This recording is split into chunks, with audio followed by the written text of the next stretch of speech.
ওনারা অনেক বিদগ্ধজন, ওনারা খুব সুন্দর করে বলতে পেরেছেন। আমি অত সুন্দর করে বলতে পারবো কিনা জানি না। আমি চেষ্টা করব আপনাদের কাছে তুলে ধরার আমাদের এই 31 দফা কেন, এবং এই 31 দফার ফলে বাংলাদেশ কী পাবে, আমরা কী পাবো।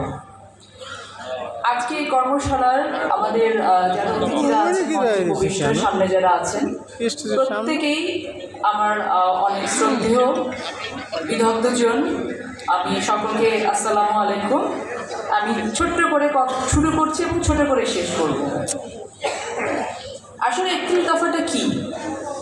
31 দফাকে যদি আমরা এক বাক্যে প্রকাশ করতে চাই, তাহলে এটার প্রতিপাদ্য আমরা বলতে পারি একটি মানবিক বাংলাদেশ গড়ার স্বপ্ন।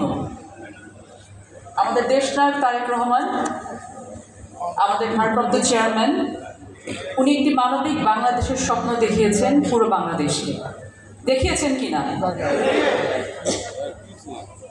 কোনো একজনের পক্ষে কিন্তু সম্ভব না। এই স্বপ্নকে সফল করার জন্য আমাদের সবাইকে একটা একটা ইউনিট হয়ে কাজ করতে হবে।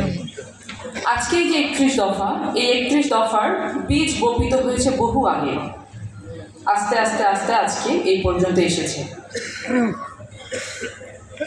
গত বছরের জুলাই মাসে প্রথম 31 দফাটাকে সামনে নিয়ে আসা হয়। 31 দফার আমার মনে হয় যে কী কী দফা আছে সকাল থেকে এই পর্যন্ত আপনারা বারবার জেনেছেন, এবং আপনাদের কাছে 31 দফার লিফলেটগুলো আছে, বুকলেটগুলো আছে। আমি সেই দিকে আর যাব না।